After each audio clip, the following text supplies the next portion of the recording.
want to welcome everyone and ask you to please stand. Our invitation is given by our good friend, Pastor Gene Shelburne of the Anna Street Church of Christ. Thank you so much for being here. This is one of those days, Lord, when it's going to be hard to please everybody here. You know how it works. The rain you send on my petunias falls on my neighbor's parade, Lord, and so he squawks while I thank you. The snow you send to bless skiers on the slopes drifts on the highways and snarls traffic, so the truckers cuss while the skiers yell hallelujah. It's hard to please everybody, isn't it? Even if you're God.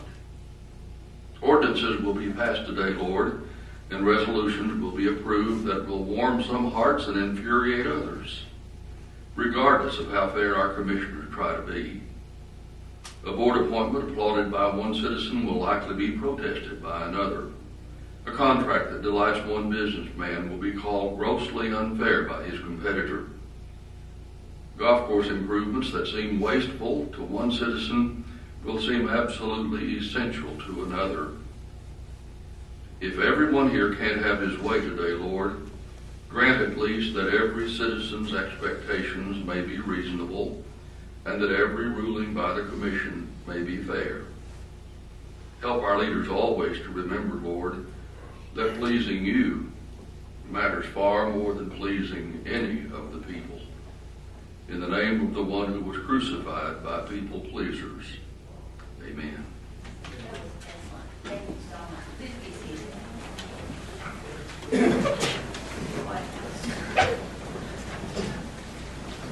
Welcome to our City Commission meeting today.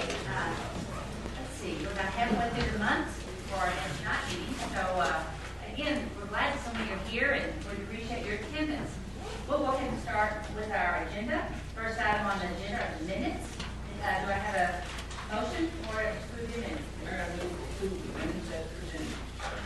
Moving second, all in favor, please say aye. Motion passes by 5-0 vote. The next item is ordinance 7259. This is the first and final reading of an ordinance authorizing the issuance of City of Amarillo, Texas Combination Tax and Revenue Certificates of Obligation, Series 211A, in the amount of $3,750,000. These certificates of obligation are being issued for the renovations of the Ross Rogers Golf Course, the old course, including incident and related matters, and will be fully funded through the golf course revenues. Dean Frigo, if you would like to come and maybe introduce your folks that are here today and would like to kind of summarize this ordinance for us, please. Thank you, Mayor and Commission. We have Stephen Adams and Paul Jason with Specialized Public Finance, and Bob Gransfield with Fulbright Jaworski. Bob's our bond lawyer. This is a $3,750,000 issuance, and we have an offer before you. The underwriters at 4.914%, and these would be used for improvements at the Ross Rogers East Course. The debt service would be about $253,000 a year, and the projected revenues from the course to cover those at $328,000. So it should not require any taxes to cover them, but it does have a tax backing. Be happy to answer any of your questions. Would you reiterate just one more time, Dean, what the proposed revenues are and what the proposed payment is going to be? Yeah, the revenues would come from the course. We've got the $2 golf improvement fee, and then once the new East Course offer opens, we'll add another $4 surcharge to use that newly renovated course, and that should generate about $328,000 a year, and then the annual debt service payments will be about $253,000 a year. So the coverage looks good, and this should work without any tax revenues. Explained that very well. That was really good. Thank you so much. Did you tell us everything you'd like to say on this one? Well, I would like to talk about the ratings. The city got rated on their general obligation debt as a part of this process by the two nationally recognized rating agencies, Standard & Poor's and Moody's. Standard & Poor's affirmed our AAA rating. That's their highest rating. They noted our low tax rate and our low debt burden as a part of that. Moody's rated us AA1, which is their next to the highest rating, their second highest rating. They also noted the low debt burden and the low tax rate in Amarillo. And we feel very proud and grateful for those ratings. Once again, you're to be commended, you and your staff, for all that you all do. We have the best of the best here at Amarillo, and financial end of that is no exception. But I'm so proud for you. And with your help as well, all of you all that work with Dean in the city. Hey, on the ratings, I just can't emphasize enough what this means, especially to a small city. To have ratings like this saves us money when we do have to go and borrow money. And it saves us thousands and thousands and thousands of dollars. And we can't take credit for it. I mean, you and your staff and the way that we have our... This is a really good community that has a great story, so it's not hard to settle Amarillo. It's just so meaningful. So, I couldn't... Of course, we got these ratings, what, a year ago or... No, we just got them this month. Well, S&P affirmed it, but they looked at us again just this month. Yeah, I knew the current, but first elevation we'd had up to the AAA. Yeah, that was So really nice. it's great, and it's good for our community, and it saves us a lot of money. Would you like for us to talk about the second bond issue also while we're here? Yeah, and we'll get to the audience questions here in just 1 second. We'll go ahead and let him summarize number 3 as well, and then into questions. Thank you. Okay, the next bond issue would be paid from the TERS number 1 revenues, and it's a $2,210,000 issue. About $750,000 of that would be used for the street skating, at the Potter County Courthouse that's been newly renovated, and the rest of those funds would be used for sidewalk pavers, sidewalk trees, pedestrian lights along 6th Street, and then on over to Polk Street. And again, we've got below 5%, 4.923%, and feel like it's a good deal. The debt service on this would be $173,878 a year, and the tiers revenues are currently $411,800, and that's their current revenue. That's not any growth at all. So it's over 2-to-1 coverage. So there should not be any tax dollars, ad valorem tax, used for this one either. Another great description. Dean, would you mind telling us again all the companies these fellows are with? I think it's very impressive. Well, Stephen and Paul are with Specialized Public Finance, and they're a pretty new company, but some pretty old hands. Stephen has been in this business probably 25 years. Paul, the youngster here, was an analyst for Standard & Poor's, so he knows the business very well. And Bob Dransfield with Fulbright Jaworski, I've worked with Bob for 20, 25 years. I consider him the best bond lawyer in Texas. That's so fortunate to have all of you all. Thank you. Thank you so much. You're welcome to be seated. Dean, if you'll stay a little close, I think we have a question or two from the audience. And if you do have a question, if you come up and give us your name and address, please. Kathy Altman. I live at 2105 South Lipscomb. Sounds like you have good plans, but I had a couple of questions on the ordinance about the golf course. Your projections are to cover the expenses, but in this economy, we don't really have an assurance that we will collect that much. And if not, where would the balance of the costs come from? Okay, and then what's your second question? And he can answer both. Okay, and then the second one is, okay, you say the tiers money is going to cover on the ordinance 7260. Is that any of that property taxes? Okay. Good questions. Thank you. Mr. Frieden. Yes, those are both good questions. On the first question, the golf course fees, if the fees were not sufficient, the city commission can always raise the fees.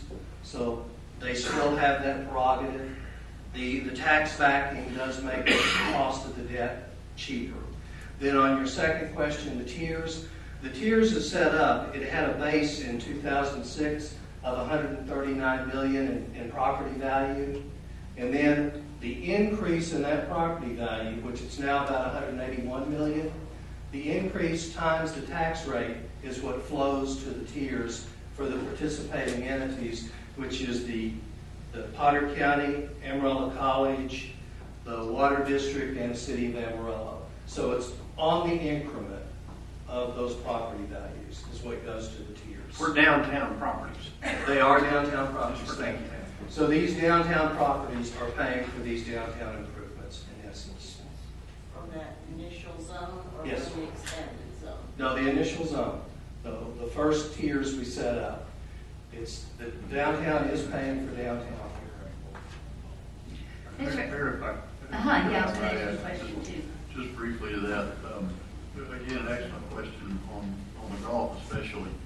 The revenue projections that have been used to put these down are actually based on the lowest of the years that we've had in the last couple of years, which obviously are down because of the economy. But the level needed to support that is actually using that lowest number to come forward. So we're reasonably comfortable, as comfortable as you can be with anything that's a variable sport. As far as the tiers, I think as Mr. Frigo explained that, that's not based on any change to a tax rate to make that happen. It was based on a change to the value of the property in the zone, and that's a change that has actually already occurred. So it's also not based on a future promise or a future action occurring. It actually has happened. Thank you. Emma, would you like to come up to the microphone? Please come. Steve Maeda, 1604 South Harrison. And Mayor, I would like to say thank you for your service to our community and to the Panhandle. I heard your press conference this morning on the radio, and I did want to thank you for all the way that you have represented Amarillo throughout your Well, thank you. service to our community. Thank you so much.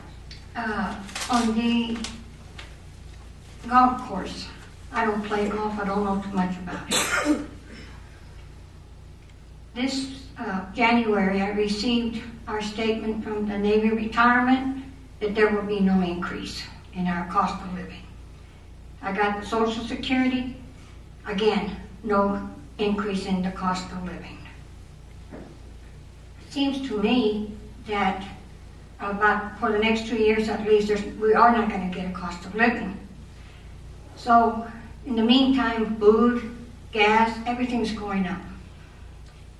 So I cannot understand how the fees to pay for this golf course is going to be paid from fees being raised on people to go play golf. Because if a lot of retired people are not out golfing because maybe their cost of living hasn't been raised, fees are being raised, food is being raised, gas is being raised, how many people are actually going to spend time playing golf, especially if our economy keeps getting worse and worse? So, where does it make up the money? Now you're saying it's going to make it up from the taxpayers' money. The tiers, you say the downtown. I'm in the downtown now, which I wasn't before. So, does that mean my property taxes now are going to go for a golf course that I will never use? My family will, none of us play golf, but yet I'm going to be paying with my property taxes to pay for this? It seems to me, wouldn't it be better that instead of bonds, that perhaps we pay as we go and say, you say that the improvements needed in the golf course desperately is needed with the sprinkler system. Let's pay for that. Let's get that done. Let's pay for that. Is that the most important thing? Let's get that done. Maybe then, after that's done, let's go on to the next step and the next step. Instead of putting us under an obligation for the next 20 years, that our grandchildren and great-grandchildren are going to be paying for long after we're no longer being able to play golf or to want to go play golf. I don't understand it. Our economy, it doesn't seem to be getting that much better. Luckily, yes, you have kept Amarillo in a very good economy. But what happens if things don't go exactly the way that you're planning on? Things happen. What are your plans to make up for this money. Our taxpayers cannot handle it any longer. Have you seen the price of gas? Have you seen the price? It's hurting small businesses because the people that deliver the goods to us are charging us higher fees for our supplies. We have to pass it to our customers. There's going to be less and less small businesses being able to have businessmen that are going to go and play golf. Okay. I'm just worried about how you're seeing things in the real world as we, the tech people that pay the taxes, see it. Okay, thank you.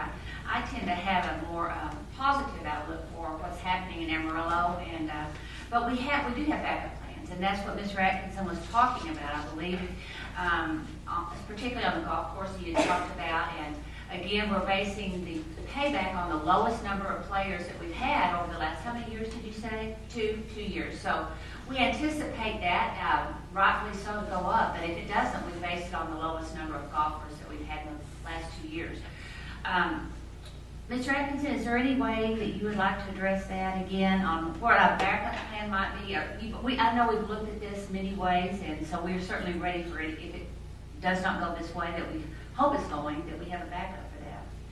Well, I guess, Mayor, to maybe try to restate what Mr. Frigo and I had said earlier, as far as the golf course, if the golf courses continue to perform just as they've performed over the last couple of years, the increases that you have already put into play will cause those golfers to pay for those improvements, plus a reasonably significant coverage of about 30-something% over. So you would first need to see a decline equal to or greater than that number before you even got to the point that your increased course revenue versus the obligation that you're assuming here would go upside down. At the point that they do, you then have other opportunities available to you to try to find a way to make those payments. You can shift expenses at the golf courses, you can adjust fees, you can adjust anything. Mr. Frigo said it's entirely fair that these are backed by a tax pledge. Ultimately, that's the fail-safe of any municipality in Texas. However, to go between where you are today with about 130% coverage to something less than 100% would be difficult, I think, to happen. Not impossible, but difficult. And then again, to fall below where we could not bring to you a plan to balance out anything that went upside down on that through, again, a reorganization of expense or something to that effect. There's many, many things standing in the way between this being fully self-supporting and it ever becoming something that you're trying to cover with tax revenues. So, are there any absolute ironclad guarantees? I don't think there is in anything that we do. I just think that there's multiple safety valves that are built into this one. Regarding the tiers, and I apologize, ma'am, I may not state the question correctly, but again, the way that works, to fund the obligation that you are prepared to assume on the tiers, that is also not based on a change in a tax rate. It's not based on a tax increase per se. It's based on, today, the growth that's occurred in the value of that district over the last 3 years. That's something that has already happened. The coverage there is substantially more, again, than 100% of what you need to pay for that obligation. So a tax increase on the tiers zone or on any of the city, and remember that we can't change the tax rate in the tiers differential from the rest of the city. The city tax rate is the city tax rate. So for that one to go upside down, as it were, it would be very, very difficult to try to imagine a scenario where that could occur, because again, we're not planning on a future growth of value in the tiers to pay for this. You are using a growth that has already happened. Yep, okay, thank you. I understand your concern and your questions because we see that every day. However, we feel like, as Mr. Atkinson said, we feel like we have a lot of safety valves in place to cover all of the questions that you asked about. And it's very important for us as a city to continue to move forward with the caveat to make sure that we can take care of those needs before we even embark on new projects. So we believe that we're there right now, Irma, and I believe that we've covered our bases with that. And but I understand what you're saying, and we are in a good spot in Amarillo right now. We're not as down economically as many cities are, but we have to stay vigilant. We have to stay aware of what's happening in our community, and that we do have an incredible financial department here that stays on top of all of this and would not let us cross the line at all. So I believe we all feel comfortable that way, and as a citizen, I understand your concern, but I believe you'll see that we have that we've looked at all of those things and we feel comfortable moving forward. So, thank you for the question. If I could add to that, because I found this very interesting. A few years ago, we did a similar golf course project at Los Rogers, of the West Course, if you will. And it's now called Wild Horse. I'm not a big golfer, but it's Wild Horse. And they had golfers that wanted to play Wild Horse had to pay more. And that increase in their fee to play that Wild Horse course went to pay for the improvements in Wild Horse course. They could have played at any of the other municipal courses and not paid that fee, and not paid for the renovations that were done at the Wild Horse course. They chose, they wanted to play, they stand in line to play on the Wild Horse course. So we're very comfortable that we're going to see the same thing happen with the improvements that are made to this course. You know, not being a golfer myself, I understand what you're saying, and but my son is a very big NASCAR watcher. I don't even understand that at all, and so, you know, even though we don't play golf, or even though we don't play tennis, we have a lot of folks in this community that do, and that really care about that quality of life issue for all of us. So, did you have another question, or do you want to come here? We've got to get it on tape, please, ma'am. Well, then my question is, if those people that wanted to go play Wild Horse, but that was 2 years ago before the retirement pays have been frozen, that their cost of living isn't going up, do you think they would be so willing now when there is no extra money to go and spend on extra? And also, I don't remember which one of you said that it was Bell Helicopter that moved here because of our golf courses. It was me. It was one of you. And I got it on tape, but I don't remember which one of you said it. But, oh, he's got this, okay. I've spoken to several people that work at Bell Helicopter, and it wasn't the golf courses they told me that brought them. The big hangars, the fact that we had the flat land where they could test the Osprey, and the tax incentives brought them here, and also the good people of Amarillo. Right, and it was also the quality of life that we have in Amarillo, and one of those quality of life issues are the golf courses. And they sent a contingent from Fort Worth to see what kind of quality of life we had. Golf was a very important one to a lot of their employees, and that helped them make their decision to come here. Okay, great. Any other comments or questions on ordinance number 7259? First, we'll start with that one. If not, do I have a motion? Mayor, I move to approve ordinance 7259. Second. Moved and seconded. All in favor, please say aye. Aye. Any opposed? Motion passes by a 5-0 vote. And then ordinance 7260. I believe we've gone over that as well. Do I have a motion for that ordinance, please? Yeah, Mayor, I would move we'd approve.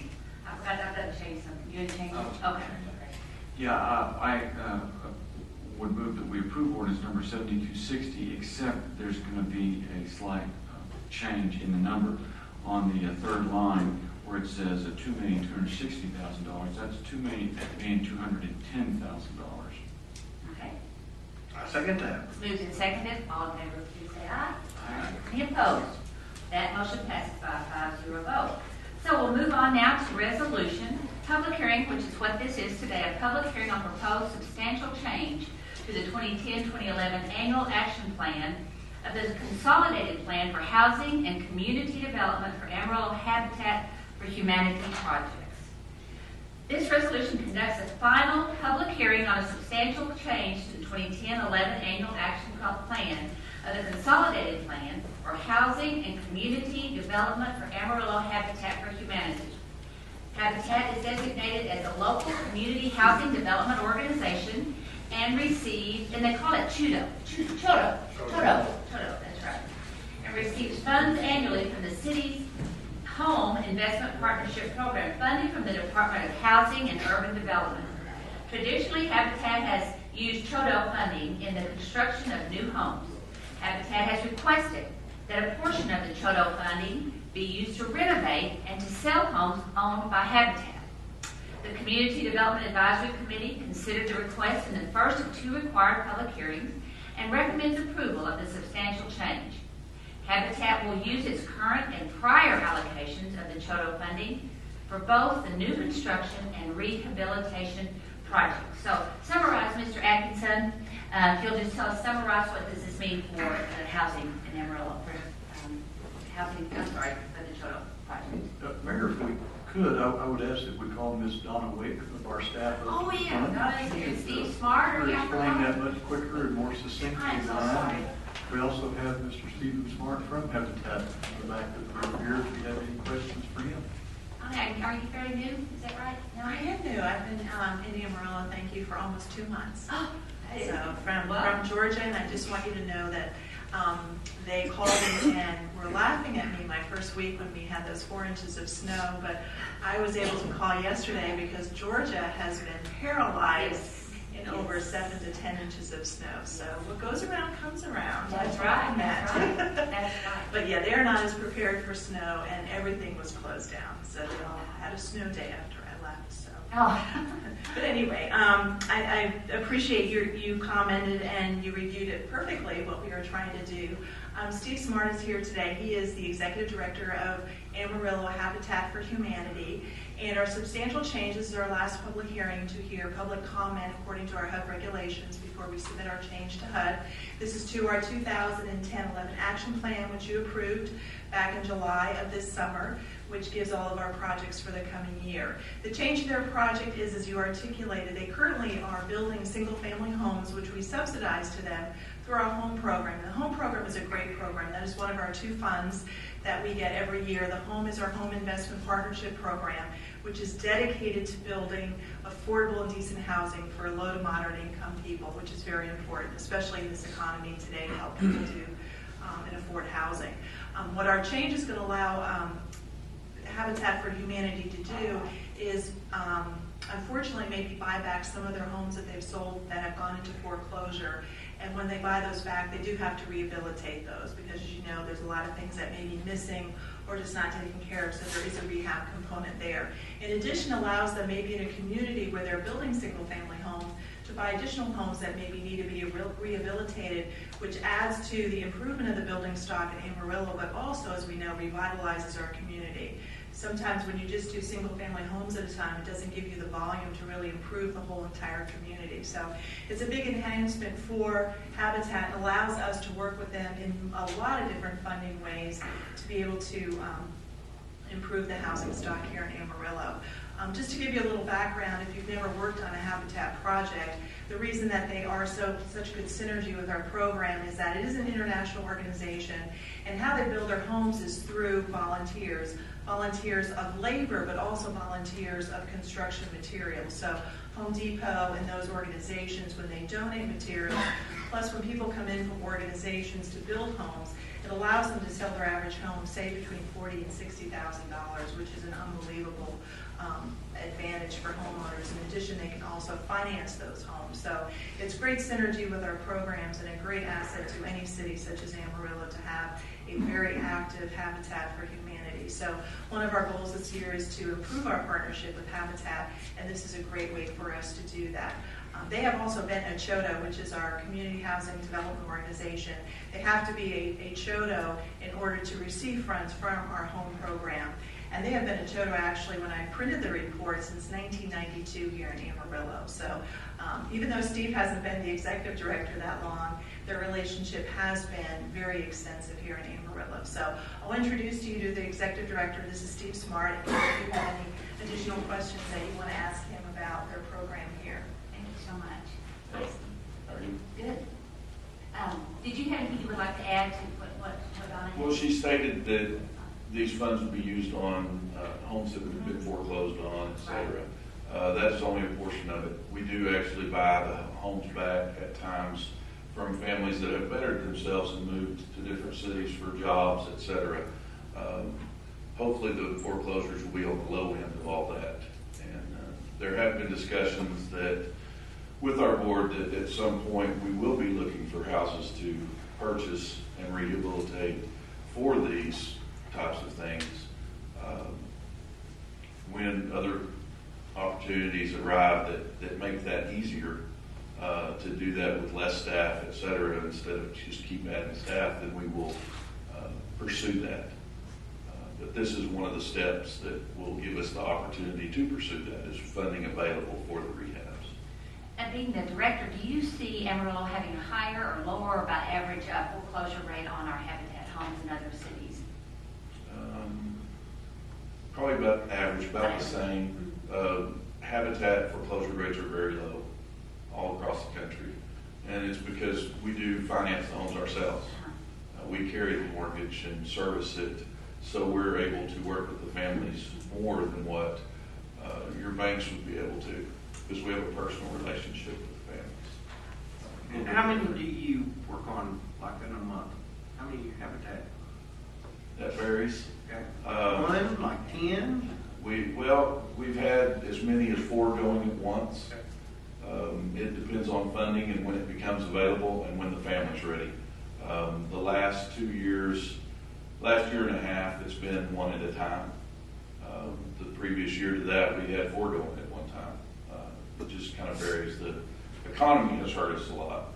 The donations are down, so we have a lot less houses going for that fact. And then we also, finding qualified families is probably the toughest thing that we do, due to the fact that we do have a mortgage on the home and that, they have to be able to repay the mortgage. So it does make it a little tougher. And then the sweat equity aspect of it, putting 500 hours of sweat equity in before you receive the home is, that's a lot of work. And that hindrances, some do not have the time or the want to put in that much time. The ability, maybe. How many houses do we have, Habitat houses do we have in Amarillo? Can you just Approximately 85. About 85. We've been here building homes. The first one was completed in 1984.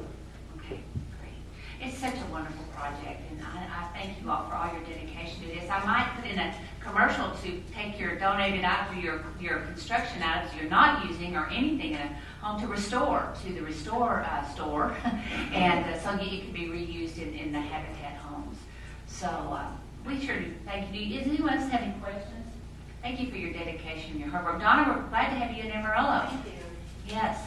Thank you so much. Thank you all. Thank you, Steve. Thank you. Anyone from the audience have a question or comment on this resolution? Okay, if not, do I have a motion? Mayor, make a motion we approve item number 4, resolution. Second. Moved and seconded, all in favor say aye. Aye. Any opposed? Motion passes by 5-0 vote. Come back and see us, Donna. Here every Tuesday.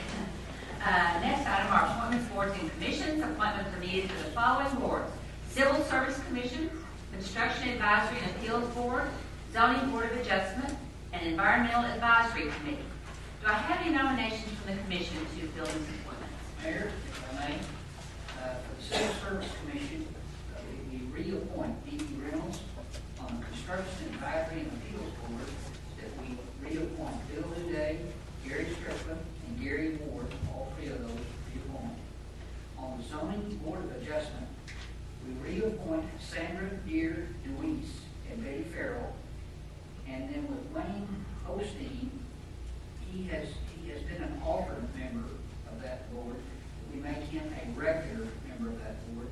And Matt Thomas, who has been a regular member of that board, he become an alternate member of that board. And then we reappoint Richard Walton as the full member of that board. And then for the Environmental Advisory Committee, that the Lloyd has moved, and we have 2 names to add to that committee. That'd be John Sawyer and Tyler Horton. Okay, moved and seconded, all in favor say aye. Aye. Any opposed?